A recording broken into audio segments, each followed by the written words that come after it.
નમસ્કાર, હું પ્રવીણ. ગ્રાન્ટમાં કમિશન અને કટકી પ્રથા. આમ તો કપચીથી માંડી, સીસી રોડથી માંડી, ડામરથી માંડી, પેવર બ્લોકથી માંડી કટકીના ભાવ અલગ અલગ છે, કમિશનના ભાવ અલગ અલગ છે. ભલે સારી અને સુવારી વાતો થાય, પરંતુ હકીકત સૌને ખબર છે કે ઘણા કિસ્સામાં અંડર ધ ટેબલ અથવા તો સીધે સાદા હિસાબમાં તમે વહીવટ ન કરો તો કામની પ્રક્રિયા એટલી લેન્ધી હોય છે કે તમારા કામ થતા નથી.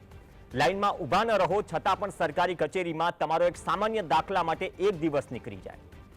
ગ્રાન્ટ અને કમિશન કટકીની વાત કેમ થઈ રહી છે? વાત આમ તો જૂનાગઢ જિલ્લાની છે, પરંતુ પોરબંદર લોકસભાની છે. પોરબંદર લોકસભામાં આવે છે માણાવદર વિધાનસભા.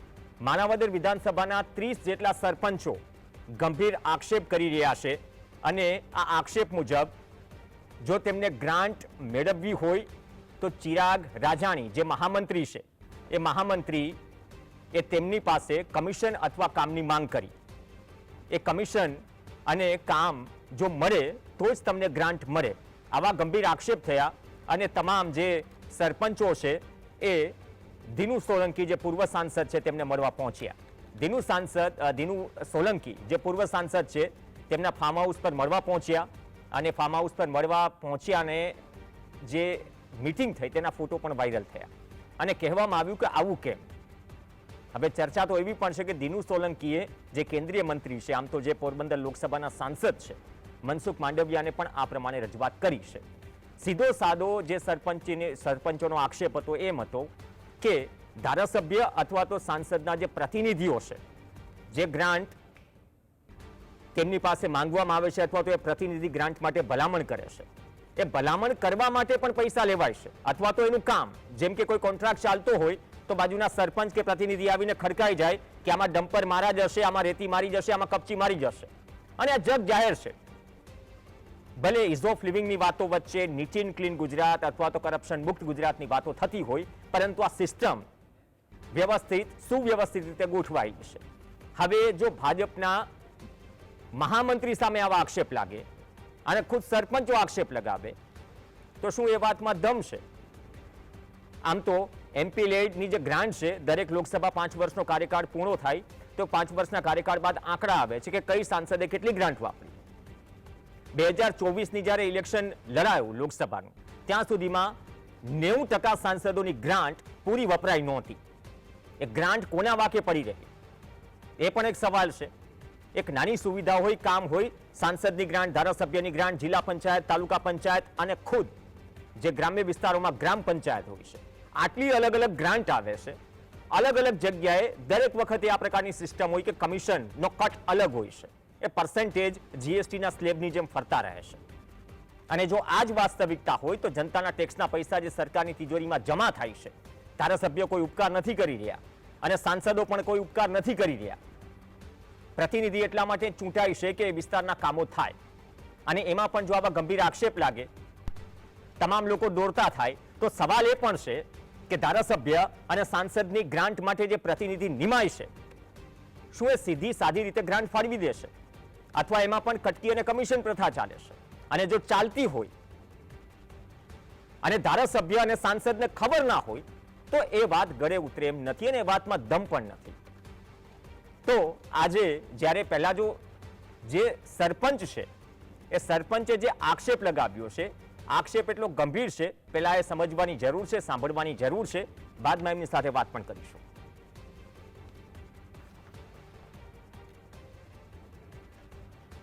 વાલા દોલા તરીકે અમને ગણીને અમને કોઈ પણ જાતની કઈ જિલ્લા આપણે ધારાસભાની કે લોકસભાની ગ્રાન્ટ અમને આપવામાં આજ દિન સુધી આવી નથી. અને જો કે તમારે ગ્રાન્ટ જોતી હોય તો કામ અમે કરીએ અને અથવા તો ભાઈ એને ટકાવારી જોતી હોય એવી રીતની અમારે એ વર્તન થાય છે. અને તાલુકાના પ્રતિનિધિ તરીકે જો આવું સરપંચને સામે વર્તન કરતા હોય તો અમારે ક્યાં જવાનું? અમારે ગામના વિકાસ કઈ રીતે કરવા? કોણે તમારી પાસે શું વાત કરી છે? અમારા સાંસદના પ્રતિનિધિ છે ચિરાગભાઈ રાજાણી. એને શું કીધું તમને? જિલ્લા ભાજપના મંત્રી. એને શું કીધું તમને? તો એ અમને ગ્રાન્ટ જ નથી આપતા. એ કે કામ અમે કરીએ અથવા ટકાવારી આપો.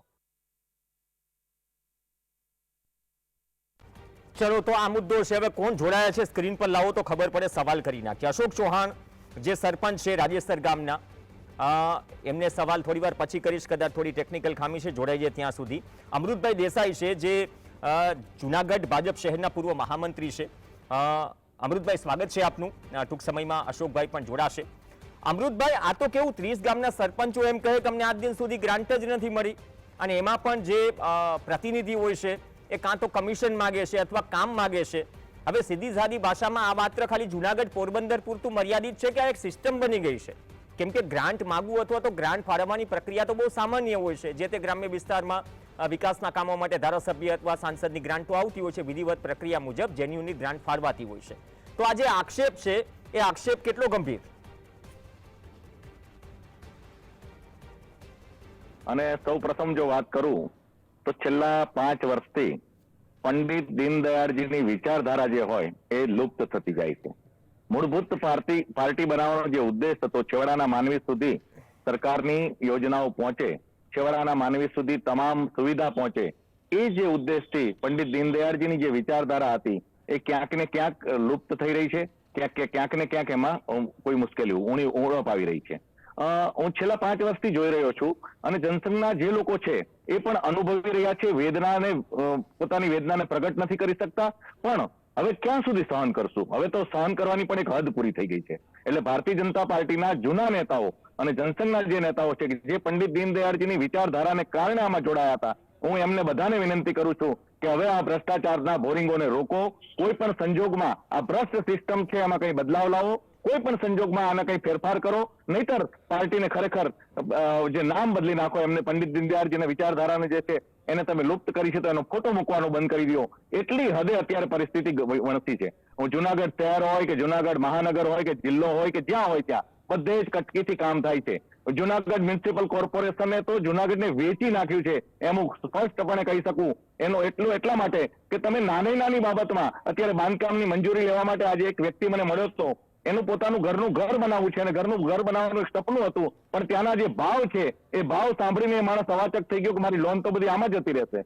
આ પ્રકારની સિસ્ટમ અહીંયા થઈ ગઈ છે, આ પ્રકારની મુશ્કેલીઓ અહીંયા થઈ છે, અને આટલી હદે ભ્રષ્ટાચાર વધી ગયો છતાં ઉપર બેઠેલા નેતાઓ મૌન છે, અથવા તો આંખ આડા કાન કરી રહ્યા છે, અથવા તો પાર્ટી ફંડ માટે બેચેન થયા છે. એ હું સ્પષ્ટ આક્ષેપ કરું છું, ખુલ્લો આક્ષેપ કરું છું. અને હું તો ત્યાં સુધી કહું છું કે નરેન્દ્રભાઈ, આપ આ જે વિચારધારાને આપ આગળ વધારવા માંગો છો કે છેવાડાના માનવી સુધી આપણી સુવિધા પહોંચે, આપ વડાપ્રધાન પદે બેઠા છો ત્યારે ભ્રષ્ટાચાર મુક્ત દેશને કરવાની દિશા પહેલા ભ્રષ્ટાચાર મુક્ત ભાજપની દિશામાં જવું પડશે. અને કોઈ પણ સંજોગોમાં હવે આ ભ્રષ્ટાચારના બોરિંગોને નાથવા પડશે. હદ વટાવી છે આ ભ્રષ્ટાચારના બોરિંગોએ, કારણ કે હદ બાર અત્યારે જે છે ને આ પ્રકારનું કરપ્શનની પ્રક્રિયા ચાલે છે. નાની બાબતોમાં કરપ્શન થાય છે. એક નાની સામાન્ય અરજી કરવી હોય તો કરપ્શન, એક નાનો દાખલો, આવકનો દાખલો લેવા જવો હોય તો સવારે 500 રૂપિયા આપો તો ઘરે બેઠા દાખલો મળી જાય. કેવાયસી માટે લાઈનો લાગે. આ કઈ પદ્ધતિ છે? ડિજિટલ ઇન્ડિયાની વાતો કરીએ છીએ ત્યારે આ દિશામાં, કરપ્શનની દિશામાં જઈ રહ્યું છે બધું. શા માટે? કોઈએ તો બોલવું પડશે, કોઈએ તો આગળ આવવું પડશે. નહીતર નક્કી કરો કે ભાઈ હવે આ પાર્ટીની વિચારધારાઓ એ નથી, હવે અમે કોંગ્રેસ મુક્ત ભાજપ કર્યું છે ને કોંગ્રેસ યુક્ત ભાજપ કરી નાખ્યું છે, એવી સ્પષ્ટ જાહેરાત કરી દો એટલે અમારા જેવા લોકો શાંત થઈને બેસી જાય. ઓકે, અમૃતભાઈ, આપણી સાથે અશોક ચૌહાણ જોડાઈ ગયા. અશોકભાઈ, સ્વાગત છે આપનું. અશોકભાઈ જે રાજ્યસ્તરના સરપંચ છે, જેમને કહ્યું, અશોકભાઈ આમ તો છે ને સરપંચ રાજા હોય, સીધો કલેક્ટર સાથે, જ્યાં સુધી મને ધ્યાન છે ત્યાં સુધી હું પણ ગ્રામ્ય વિસ્તારમાંથી આવું છું, અત્યારે એટલા પાવર્સ હોય છે સરપંચ પાસેથી, વિકાસના કોઈ કામો અટકતા નથી. પણ શું આજના સરપંચ એટલા લાચાર છે કે MP MLA ની ગ્રાન્ટ માટે પણ કમિશન આપવું પડે અથવા તો કામ આપવું પડે? હેલો જી સર, અમારે છે ને અમે ઘણી વખત રજૂઆત કરી અમારા તાલુકાના પ્રતિનિધિને,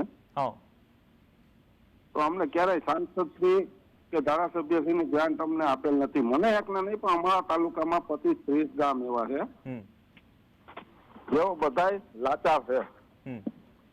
કોઈ પણ ગ્રાન્ટ અપાતી નથી અને બધાય છે ને અટાણે ત્રાહી મામ પોકારી રહ્યા છે. ગામના વિકાસ અમારે કઈ રીતે કરવા? એટલે ગ્રાન્ટ કેમ નથી અપાતી? સીધો સાદો પ્રશ્ન એ છે, જવાબ શું મળે છે?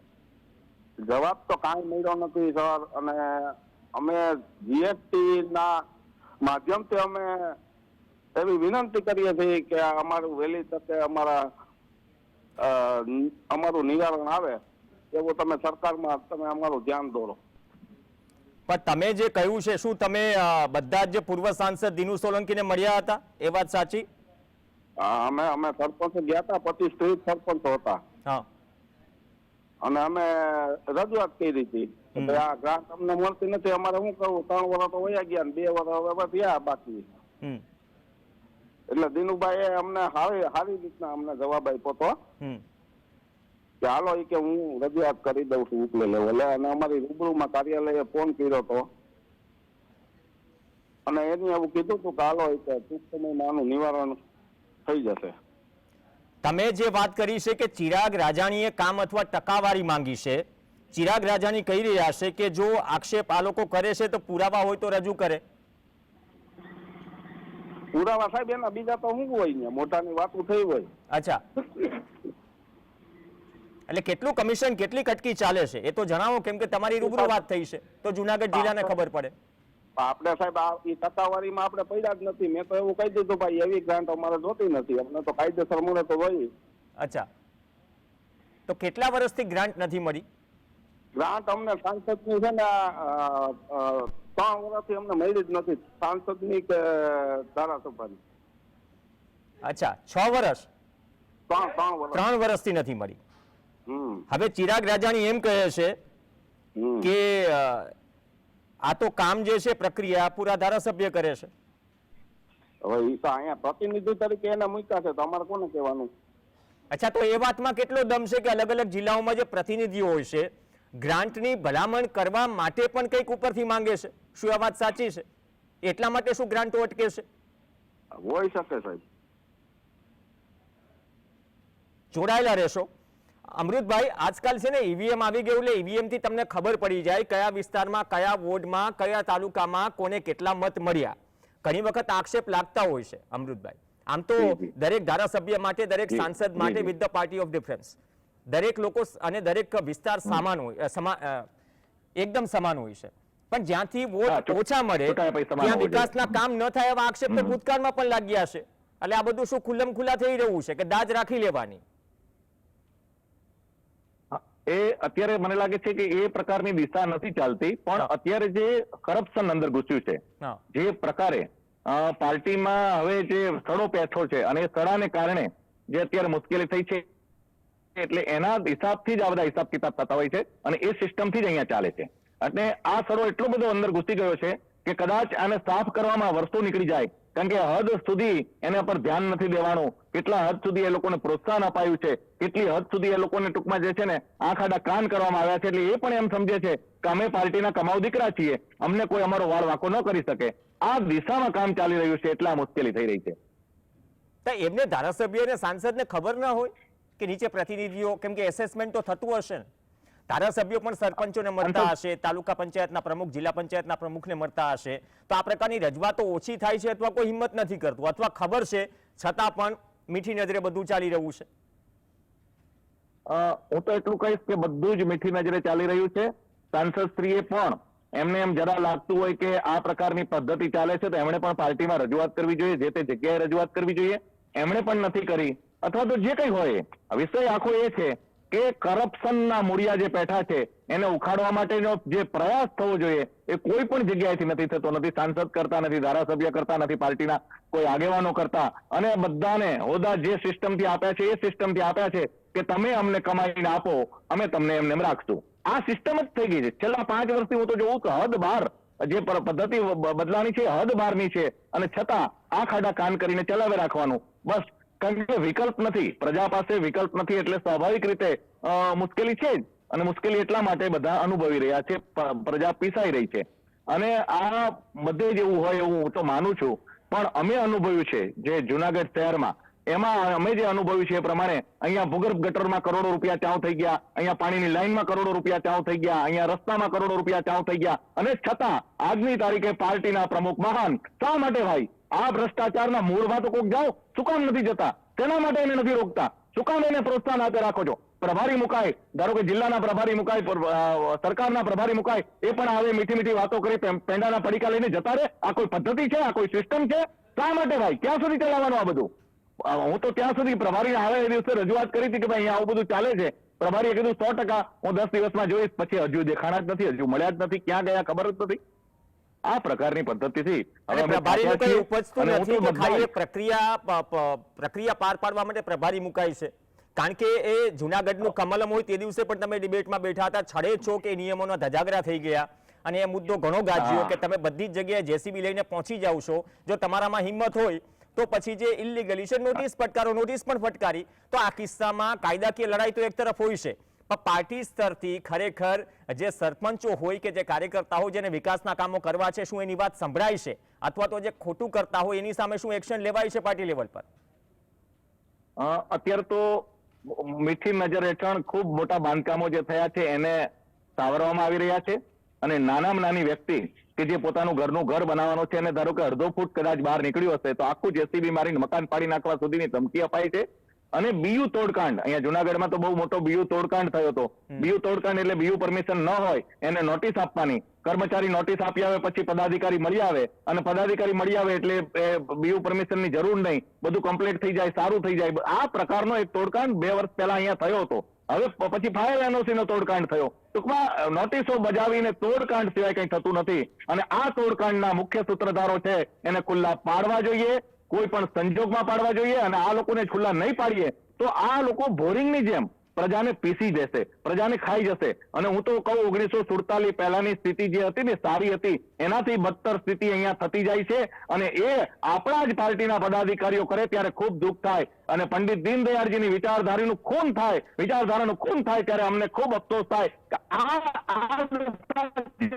પાર્ટીની આજે તમે અમારા વયોવૃદ્ધ હેમાબેન આચાર્ય કે જે નક્કી પ્રમાણિક એવા બેન આજે એક વ્યથા વ્યક્ત કરે છે, એની પાસે કોઈ જાઓ તો રડવા માંડે છે. આ મારી પાર્ટી, એના શબ્દો સાંભળજો, આ મારી પાર્ટી, આ મારી દશા. આજે એને પણ સાંભળવા કોઈ તૈયાર નથી, એમની પાસે જવા કોઈ તૈયાર નથી. ખાલી પગે લાગીને પેંડા આપીને આવતા રહેવાનું, એમને સાંભળવા તૈયાર નથી, એમને કોઈ મળવા તૈયાર નથી. આ પરિસ્થિતિ અહીંયા થઈ છે. જનસંઘની વિચારધારાના ખૂન થયા છે ત્યાં સુધી અહીંયા આટલી બધી લોલિયાવાડી ચાલે છે. અને છતાં પ્રદેશના અધ્યક્ષથી માંડીને બધા કે બહુ સારું ચાલે છે, બહુ સુંદર ચાલે છે. શા માટે ભાઈ? તમારા પાર્ટી ફંડના કારોબારને હવે રોકો, નહીંતર પ્રજા પીસાઈ જશે. અશોકભાઈ, હવે તમે રજૂઆત તો કરી છે, તમને લાગે છે અંદરથી થોડી ઘણી આશા બચી છે કે નહીં આ 25 થી 30 ગામના સરપંચોને કોઈ કમિશન કે કટ વગર ગ્રાન્ટ મળી જશે આ રજૂઆત કર્યા પછી, કે પછી નજરમાં રખાશે? અમને આશા છે. માનનીય વડાપ્રધાન દેશ માટે બહુ સારું કામ, સારું વિઝન છે એનું. એટલે અમારી રજૂઆતને ધ્યાને લઈ અને નક્કર પગલા લેશે એવી અમને આશા છે. આશા છે, નહીતર સાંસદને પણ રજૂઆત કરશો? પૂર્વ સાંસદને તો કરી. 100% કરશું. ઓકે, તો અમૃતભાઈ, તમે કીધું કે પાર્ટી ફંડ જ શું અત્યારે સર્વોપરી થઈ ગયું છે? ચૂંટણીઓ જીતાય છે, ચૂંટણીઓ હરાય છે, પણ ચૂંટણીઓ પછી જે પ્રતિનિધિ આવે છે એ પ્રતિનિધિ હવે ન્યૂ નોર્મલ થઈ ગયું છે. પ્રતિનિધિથી માંડી જે તાલુકા અને જિલ્લા સ્તર પર જે પણ પાર્ટીનું નેટવર્ક છે અથવા તો સરકારનું જે નેટવર્ક છે કે બધાએ અંદરથી સ્વીકારી લીધું છે કે આ સિસ્ટમ બની ગઈ છે, આ સિસ્ટમ ફોલો કરો, કે પછી ઉપર સુધી બધું પહોંચે છે એટલા માટે બધા જ ચૂપ છે?